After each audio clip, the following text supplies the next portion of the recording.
भैया इसका जन्म आपके पुत्र के प्राणों की रक्षा करने के लिए ही हुआ है,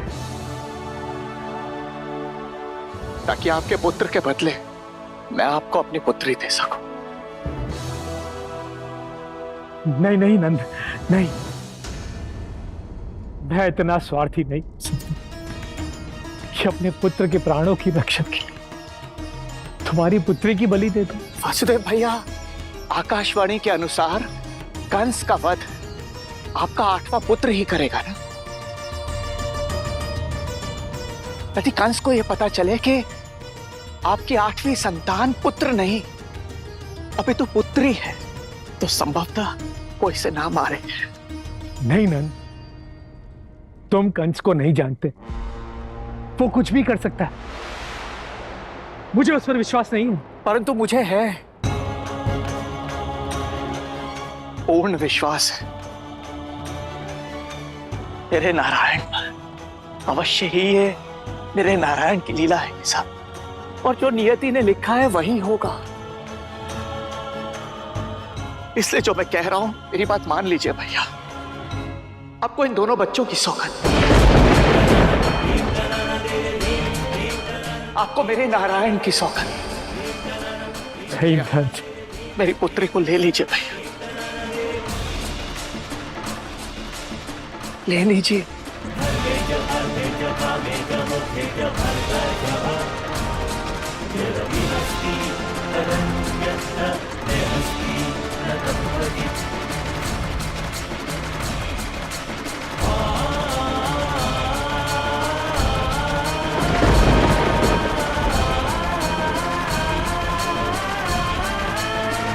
चाहिए भैया, धर्म की स्थापना हेतु हमें कठोर मन से कठोर निर्णय लेने होंगे।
बाबा, क्या हुआ, भाई या बहन?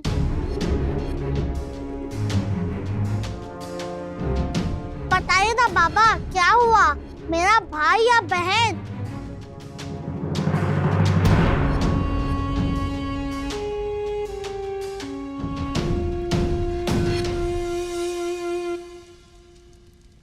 हे नारायण, मेरे पुत्र की रक्षा कीजिए नारायण।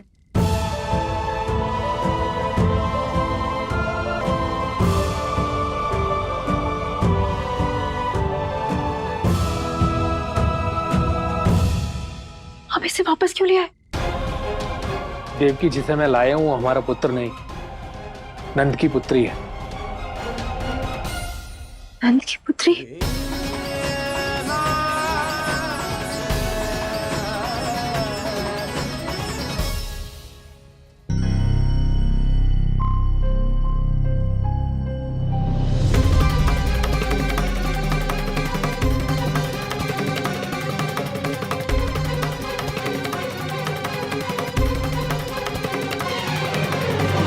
दाई माँ, मेरा बच्चा कहाँ है? दाई माँ, मेरा बच्चा कहाँ है?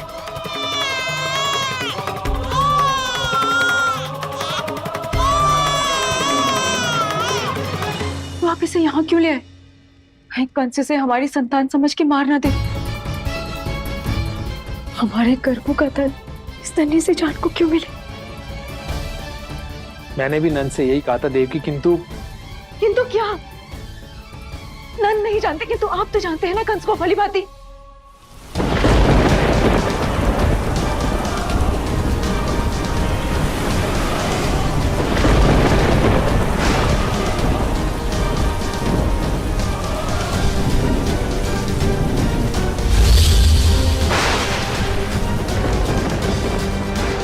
मुझे मेरे काल का काल बनने से कोई नहीं रोक सकता। मैं उस बच्चे को मारने अवश्य जाऊंगा। मुझे ना कोई प्रकृति रोक सकती है और ना इंद्र।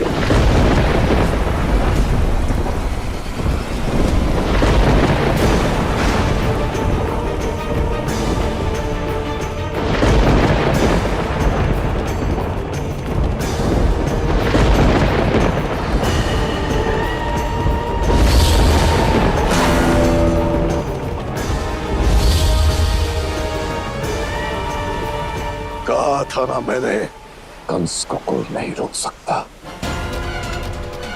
कोई भी नहीं।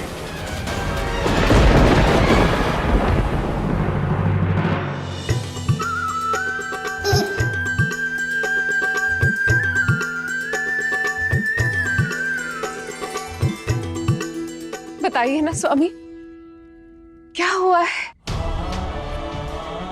ऐसा पहले कभी नहीं हुआ।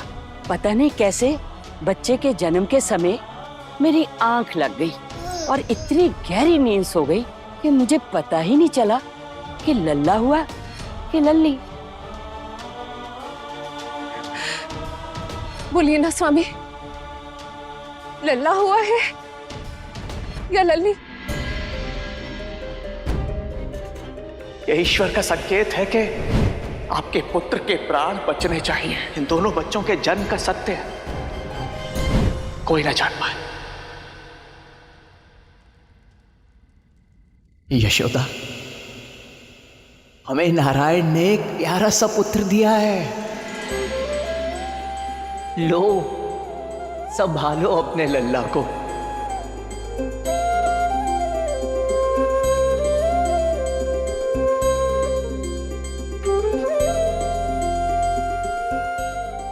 ये पिता इस मां का दोषी है। यशोदा, मुझे क्षमा करना।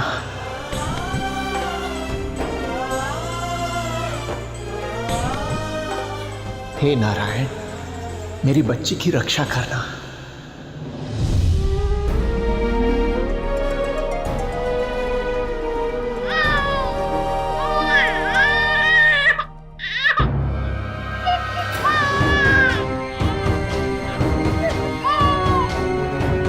हमें कुछ करना होगा। कंस किसी भी क्षण आ जाएगा और इसे मार देगा। मैं ही मारूंगा इसे।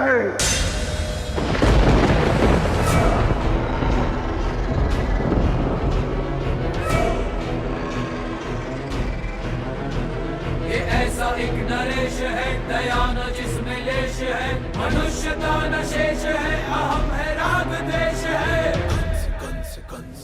मुझे आने में थोड़ी देर क्या हुई? तुमने अपनी बेड़ियां खोल डाली? अच्छा,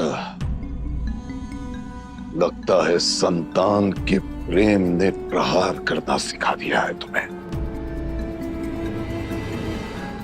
किंतु तुम चाहे जो कर लो, ये मेरा अंत नहीं करेगा। मैं करूंगा इसका अंत। मैं मारूंगा इसे।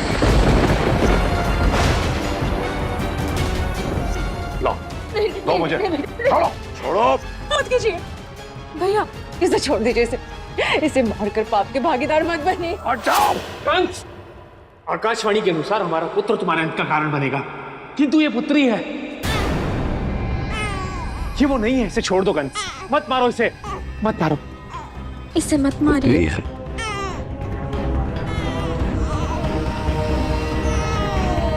असंभव।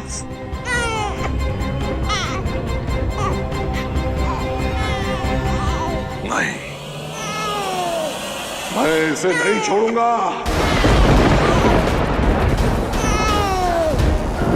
चाहे पुत्र हो या पुत्री, इसे मरना ही होगा, मरना ही होगा इसे। भैया भैया रुकिए भैया। रुक जाओ कंस, रुक जाओ कंस।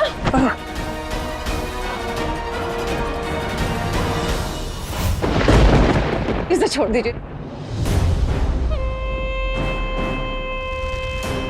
देखो, ये वही पाषाण है जिस पे पटक कर मैंने तुम्हारी 7 संतान को मौत की नींद सुलाया है।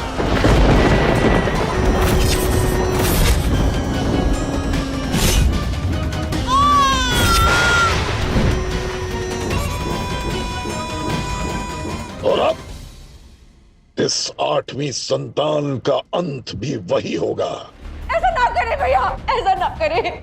मत मारो इसे कंस, दया करो हम पे। करूंगा, अवश्य करूंगा, मारूंगा, मारूंगा इसे मैं।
शक्ति को मारने की शक्ति तुझ में नहीं है।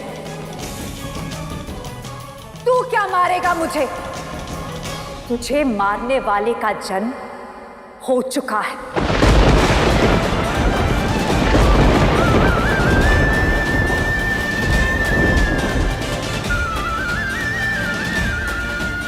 देवकी और वासुदेव का 8वां पुत्र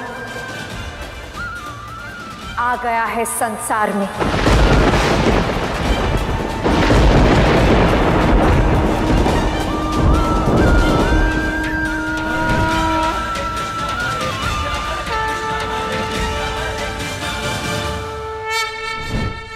मेरा जन्म तो केवल उसकी रक्षा करने के लिए हुआ था। अब मेरा कार्य पूर्ण हुआ। मैं चलती हूं, किंतु अपने अंत की उल्टी गिनती गिनना शुरू कर दी।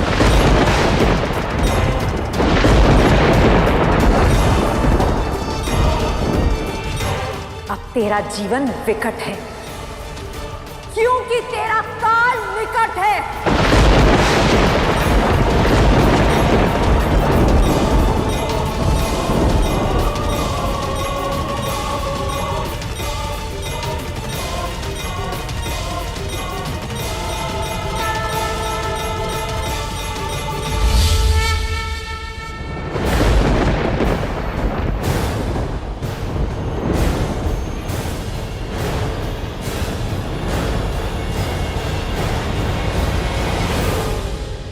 मेरा पुत्र, मेरा लल्ला आ गया।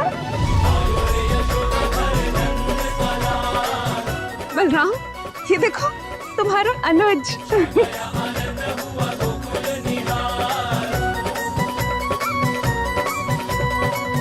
मेरा लल्ला आयो है। हो मेरा लल्ला। बलराम, कल भोर होते ही सारे गोकुल में माखन बंटवा देना। हाँ भैया, बोलो यशोदा लाल की।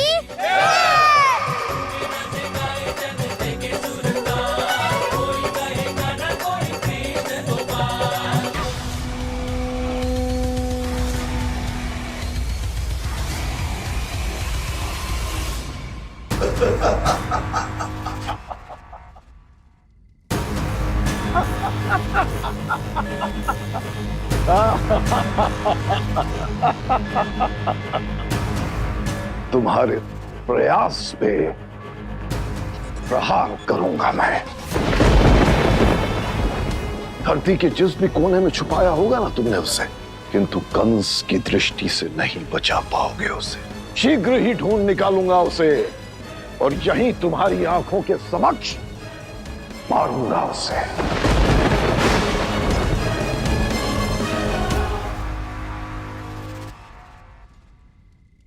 महान नहीं, मूर्ख है तू कंस। सोच, जिसकी रक्षा हेतु स्वयं आदि शक्ति ढाल बनकर खड़ी हो गई,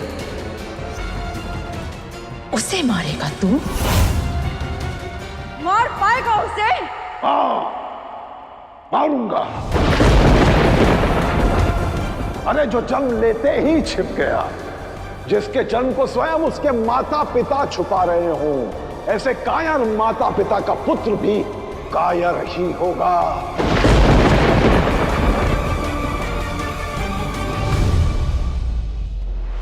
और ध्यान रहे, कायर संघर्ष नहीं समर्पण करते हैं, प्रहार नहीं प्रार्थना करते हैं, प्रार्थना। इसलिए स्वप्न नहीं, उसका अंत देखने के लिए सच हो जाओ, सच हो जाओ, सच हो जाओ।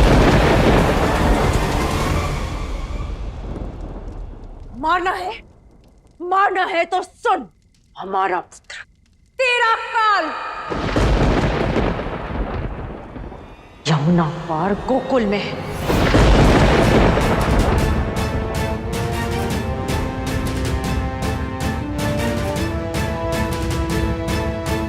किंतु तू वहां नहीं जा सकता।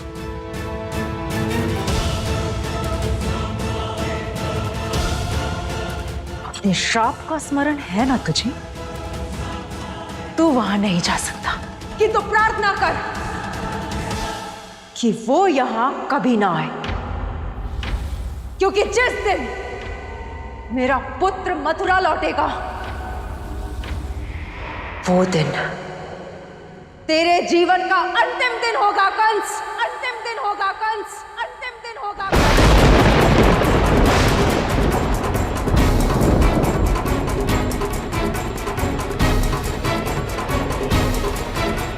और उस दिन वो आकाशवाणी सही सिद्ध होगी।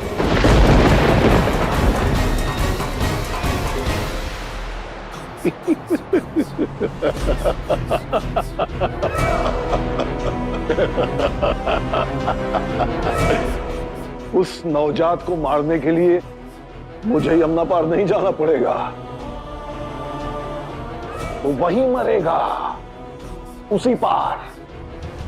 मैं उसे कभी मथुरा आने ही नहीं दूंगा। सुन लो वासुदेव और देवकी के पुत्र, जहां कहीं भी हो तुम, कंस का काल बनने से पहले कल के कल मरोगे तुम।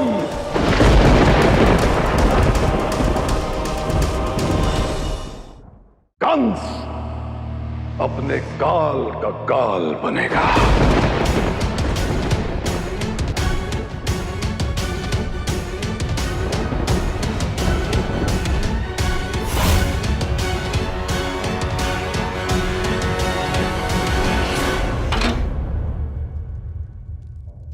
पुत्र के जन्म पर थाल बजाने की परंपरा है, किंतु आज ये थाल तेरे लिए पीटूंगी, क्योंकि तुम्हारे अंत का आरंभ हो गया है कंस।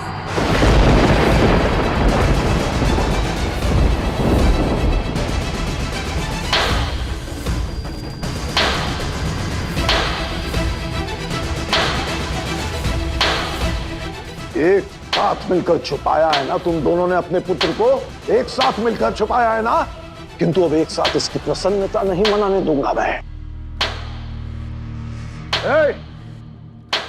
जाओ, इन्हें अलग अलग कारागृह में बंद कर दो।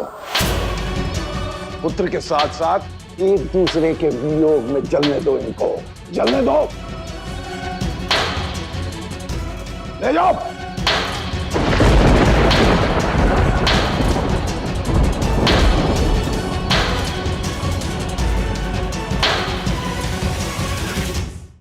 चिंता न कर बहना, पुत्र के मृत्यु शोक पर पुनः तुम दोनों को एक साथ ले आएगा तुम्हारा भाई। किंतु अंतर सिर्फ इतना होगा,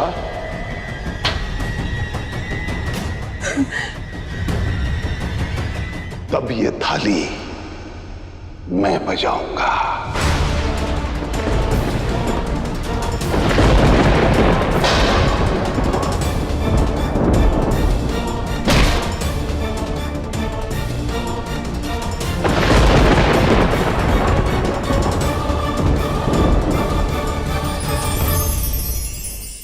प्रकृति ने हमें बहुत कुछ दिया है, रहने के लिए स्थल, पीने के लिए जल और लड़ने के लिए बल। जैसे सूर्य प्रतिदिन उगता है, अपनी ऊष्मा और ऊर्जा बिखेरता है, किंतु उसका लाभ उठाने के लिए हमें अपनी शैया से, अपने घर से बाहर निकलना होता है। प्रकृति ने तो अपना काम कर दिया, उसका उपभोग हमें स्वयं करना होगा। प्रयास और प्रयोग से ही मिलेगा ऊर्जा से भरा सुखद वैकुंठ।